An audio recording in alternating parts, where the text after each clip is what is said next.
بسم اللہ الرحمن الرحیم۔ السلام علیکم۔ حضرت محمد رازی رحمۃ اللہ علیہ سے روایت ہے کہ میں نے حضرت حاتم اسم کو کبھی غضبناک ہوتے نہیں دیکھا، البتہ ایک بار آپ بازار جا رہے تھے تو آپ کی کسی شاگرد سے دکاندار اپنا قرض طلب کر رہا تھا۔ اس وقت آپ نے غضبناک ہو کر اپنی چادر زمین پر پھینک دی اور پورے بازار میں سونا ہی سونا پھیل گیا۔ پھر آپ نے غصے میں دکاندار سے فرمایا، اپنے قرض کے مطابق سونا اٹھا لے، لیکن اگر ایک حبہ بھی زیادہ اٹھایا تو تیرے ہاتھ شل ہو جائیں گے۔ لیکن اس نے آپ کی بات پر عمل نہ کیا اور لالچ میں کچھ زیادہ سونا اٹھا لیا، چنانچہ اسی وقت اس کے دونوں ہاتھ شل ہو گئے۔ منصور بن عمار رحمۃ اللہ علیہ فرماتے ہیں کہ میں ایک مرتبہ تفریحاً گلی کوچے میں پھر رہا تھا، اچانک ایک مکان سے رونے کی چلانے کی آواز سنائی دی۔ کوئی شخص جناب الہی میں گڑ گڑاتے ہوئے کہہ رہا تھا، اے مولا، اے میرے آقا، میں ہر چند گناہوں سے اپنی جان بچاتا ہوں، مگر نفسانی خواہشات ہر وقت مجھ کو گھیر کر دنیا کی لذتوں میں پھنساتی ہے اور دوزخ کے عذاب اور قیامت کی آفت کو دل سے بھلاتی ہے۔ اس حال میں تیرے فضل و کرم کے سوا کون میرا حمایتی اور مددگار ہے؟ یہ سن کر میں نے باہر سے آیت کریمہ کی تلاوت کی۔ ترجمہ: اے ایمان والو، بچاؤ اپنے آپ کو اور اپنے گھر والوں کو عذاب دوزخ سے۔ اس نے یہ سنتے ہی چیخ ماری اور گریہ ازاری شروع کر دی۔ میں آگے بڑھ گیا، پھر جب صبح کو اس طرف سے نکلا تو دیکھا لوگ جمع ہیں، ایک جنازہ رکھا ہے اور کفن دفن کا سامان ہو رہا ہے۔ میں نے پوچھا، یہ جنازہ کس کا ہے؟ لوگوں نے بتایا، رات عجیب معاملہ گزرا، یہ جوان رات بھر خوف الہی سے روتا چلاتا رہا اور صبح کو مر گیا۔ ایک دفعہ حضرت حاتم اسم رحمۃ اللہ علیہ نے 3 شرائط پر ایک شخص کی دعوت قبول کی۔ اول یہ کہ جس جگہ چاہو بیٹھوں، تم جو چاہوں کھاؤں، سو میرے کہنے پر تجھے عمل کرنا ہوگا۔ اس شخص نے شرائط قبول کر لی، چنانچہ آپ اس کے یہاں پہنچ کر جوتوں پر بیٹھ گئے اور اپنے ہی پاس سے 2 روٹیاں نکال کر کھا لی۔ پھر میزبان سے فرمایا، ایک توا گرم کر کے لاؤ، اور جب توا آ گیا تو آپ نے جلتے توے پر کھڑے ہو کر فرمایا، میں نے 2 روٹیاں کھائی ہیں۔ اتنا کہنے کے بعد توا پر سے اترے، پھر اہل مجلس سے مخاطب ہوتے ہوئے کہا، اگر تمہارا یہ عقیدہ ہے کہ قیامت میں ہر شے کا محاسبہ ہوگا تو اس جلتے توے پر کھڑے ہو جاؤ۔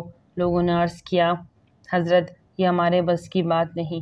پھر آپ رحمۃ اللہ علیہ نے فرمایا، جب تم اس عمل سے اس وقت تک حساب نہیں دے سکتے تو آگ سے بنی ہوئی محشر کی زمین پر کھڑے ہو کر تمام عمر کا حساب کیسے دے سکو گے؟ پھر آپ رحمۃ اللہ علیہ نے اس آیت کی تشریح کی، قیامت کے دن تم سے تمام نعمتوں کی باز پرس ہوگی۔ آپ کی تشریح کا انداز بیاں کچھ ایسا تھا، تمام حاضرین مجلس بے چین ہو کر گریہ ازاری کرنے لگے۔ کسی مرید نے حضرت ابو العباس نہوندی سے پوچھا، زکوٰۃ کس کو دوں؟ آپ نے فرمایا، جس کو تم مستحق سمجھتے ہو۔ یہ سن کر جب وہ مرید رخصت ہوا تو رستے میں ایک بہت ہی شکستہ حال فقیر نظر پڑا، چنانچہ اس نے بطور زکوٰۃ کے 1 اشرفی اس کو دے دی۔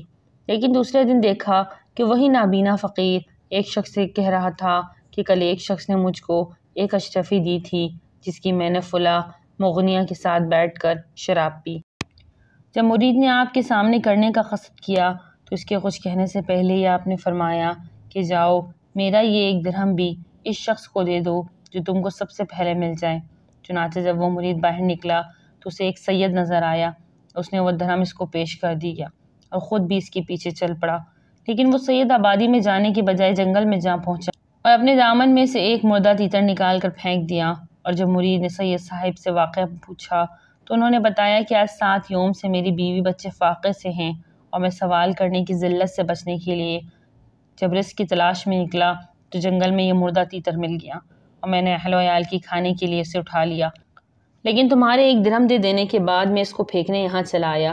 یہ واقعہ جب مرید نے شیخ سے بیان کرنے کا ارادہ کیا تو آپ نے فرمایا، مجھ سے بیان کرنے کی ضرورت نہیں، کیونکہ حرام کی کمائی کا مال شراب خانے کی نظر ہو جاتا ہے اور جائز کمائی ایک سید کو مردار کھانے سے بچا لیتی ہے۔ ایک مرتبہ ایک شخص سر راہ شرارتاً حضرت شیخ ابو الحسن پوشنجی کو کھونسا مار کر بھاگا، لیکن جب اسے معلوم ہوا کہ آپ اللہ کے پیارے بندے ہیں تو اس نے ندامت کے ساتھ معذرت چاہی، لیکن آپ نے فرمایا، اس فعل کا فاعل میں تمہیں نہیں تصور کرتا، کیونکہ جس کو فاعل حقیقی سمجھتا ہوں اس سے غلطی کا امکان نہیں، اس لیے نہ مجھے تم سے کوئی شکایت ہے نہ فاعل حقیقی سے شکوہ، کیونکہ میں سیکھ قابل تھا۔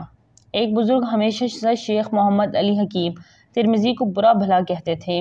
چنانچہ جب آپ حج سے واپس ہوئے تو آپ کی جھوپڑی میں کتیا نے بچے دے رکھے تھے اور آپ 70 مرتبہ محض اس خیال سے اس کے سر پر آ کھڑے ہوئے کہ شاید وہ کتیا دھتکارے بغیر چلی جائے تاکہ میری ذات سے اسے کوئی تکلیف نہ پہنچے۔ چنانچہ اسی شب برا بھلا کہنے والے بزرگ نے خواب میں دیکھا کہ حضور نبی کریم صلی اللہ علیہ وسلم فرما رہے ہیں، جو کتے کو بھی اذیت نہ پہنچانا چاہتا ہو اس کو برا بھلا کہتا ہے، اور اگر تجھے سعادت ابدی حاصل کرنی ہے تو اس کی خدمت کر۔ چنانچہ بزرگ بیدار ہو کر خدمت میں حاضر ہوئے اور تائب ہو کر حیات آپ کی خدمت میں ہی پڑے رہے۔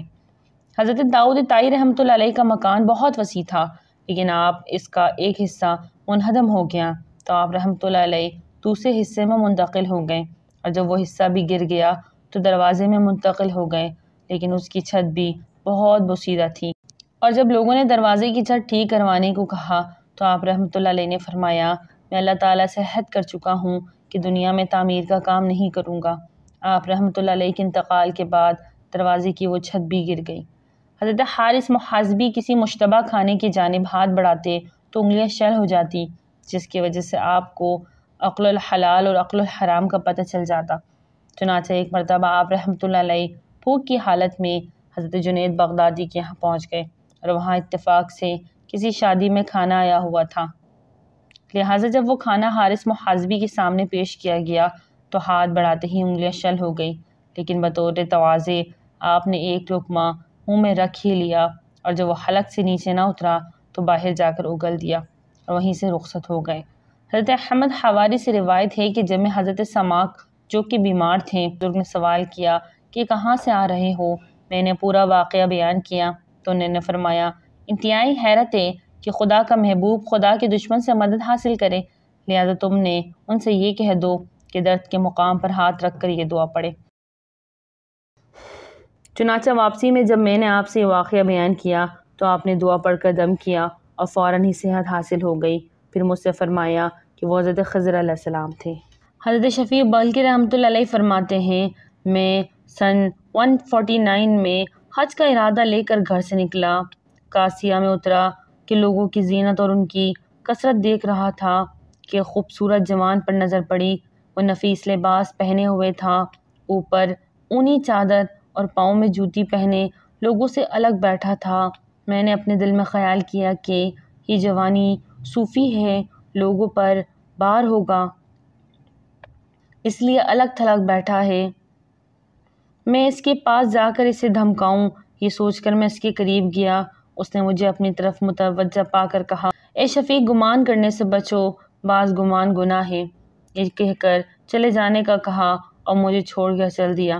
میں اپنے جی میں کہا، یہ برا ہوا، میرے دل میں جو کچھ تھا اس نے کہہ دیا اور میرا نام بھی لیا۔ یہ تو کوئی مرد صالح معلوم ہوتا ہے، میں اسے ضرور ملوں گا اور اپنی بدگمانی کی معافی کرواؤں گا۔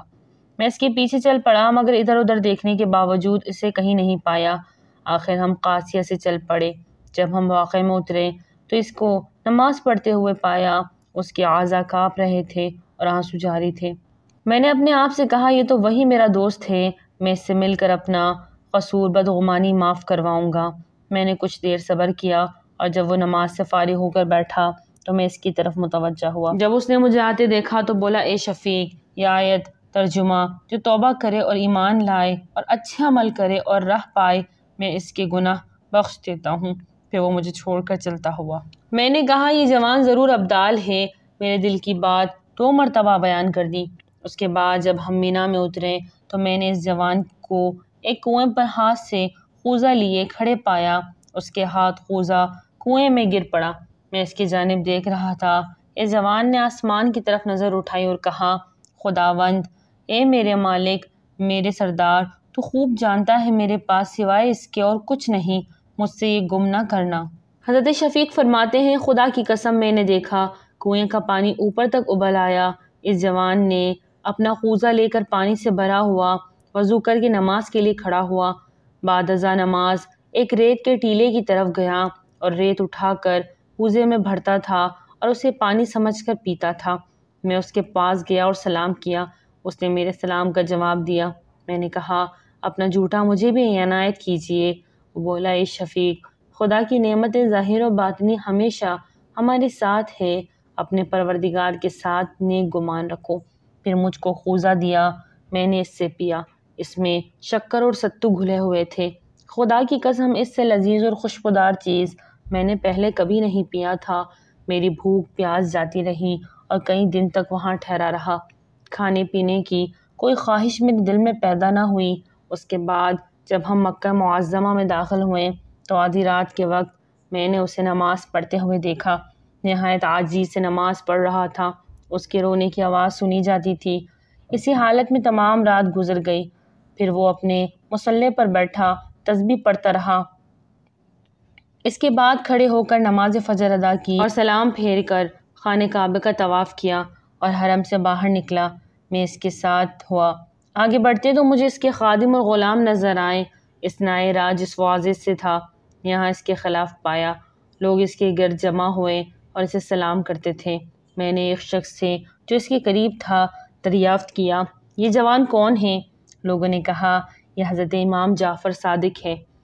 میری طرف دیکھو، میں کچھ ہوں، نرم مزاج، خاموش اور معاون۔